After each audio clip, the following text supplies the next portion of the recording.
I am discussing IXL Skill FDE. The name of the skill is compound events. Find the number of outcomes by counting. Okay, so what you need to do, as you can see, you will be given multiple events like they are coining a toss and they are spinning, they are rolling a spinner. So we could have some outcomes from coin, and we will have some outcomes from this spinner. So what are the possible outcomes? We need to first count how many outcomes are possible. Okay, so first we will open an example so that we can discuss this skill like this. What they are saying, like they are asking to the spinner which has how many outcomes possible: 1, 2, 3, 4, 5 and 6. So there are 6 different possible outcomes. So they have written the first event has 6 outcomes.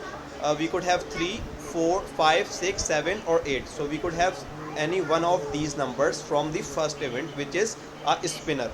Okay, and from the second event which we have a coin.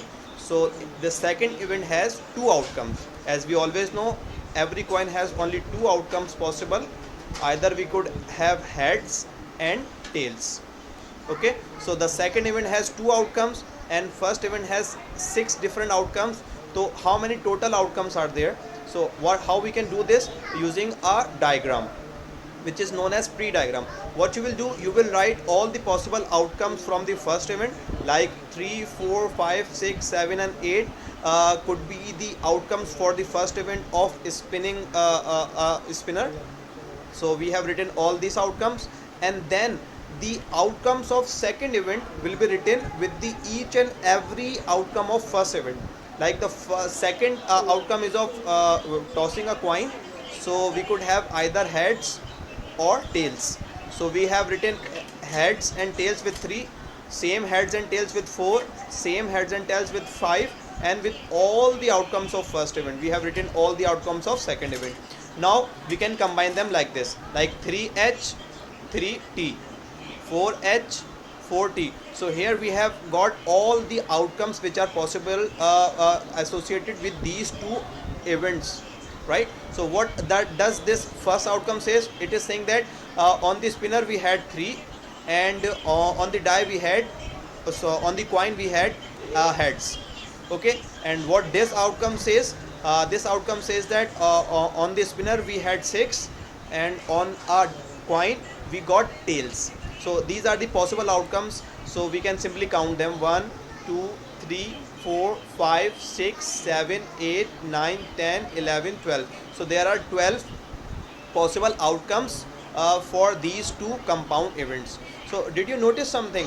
By making this diagram you can easily solve it, but there is another way which is more convenient. Did you notice there were 6 events associated with the first event? There were 6 outcomes associated, and there are 2 possible outcomes associated with the second event. So what we can do, we can simply multiply 2 times 6 equals 12. So you can count there are 12 possible cases. So what you will do, you will first just write the possible outcomes from the first event and possible outcomes from the second event. Then you will multiply the possible outcomes. If your first event has 6 possible outcomes and second event has 2 possible outcomes, you can simply multiply 6 with 2 and you will get the total outcomes 12. So I hope you have understood this. Let's practice some question on IXL. Like for example, we have this event. How many outcomes are possible? First event is of tossing a coin and rolling a spinner. So from the coin the 2 outcomes are possible, either heads or tails, and here we have 4 different outcomes: 1, 2, 3 and 4. So here 2 we have, and from here we have 4. So 2 times 4 equals, yes, it's 8. So we can simply select 8 like this. Awesome. Secondly, now we have from the dice, how many possible outcomes are there? Yes, there are 6 possible outcomes. We could have 1, 2, 3, 4, 5 or 6. So there are 6 possible outcomes, and we have different 4 cards. So we can pick any one of them. So there are 4 different cases: 4, 5, 6, 7. So we can have any one of them. So there are 4 cases, 4 outcomes, and there are 6 outcomes. So 4 and 6 outcomes, multiplying both of them. So 4 times 6 equal 24. Next, again we have a spinner in the first event and some cards in the second event. So how many outcomes are there on the spinner? 5, 6, 7, 8. It means we have 4 different outcomes possible from here, and 1, 2, 3, 4, 5, 6, 6 possible outcomes from here. So 4 outcomes here, 6 outcomes here. 4 times 6 equal 24. And the last question we are solving in this video, so that you can easily understand the skill. I am making it quite complicated if possible. So let me just jump to the higher levels of this skill.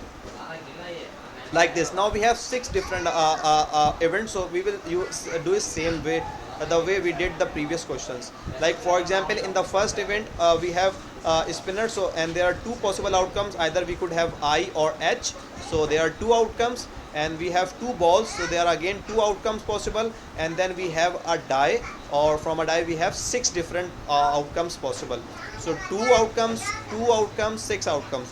2 times 4, and 4 6 times, it's 24. So we will simply write 24 possible outcomes in all these 3 events. So I hope you have understood this skill. Now you can practice it on IXL. Whenever you are having 3 or more events, it is solved the same way. You will just find the individualized outcomes possible with the events, then you will multiply all the possible outcomes, right? So thank you so much for watching this video, and start practicing on IXL. Best of luck.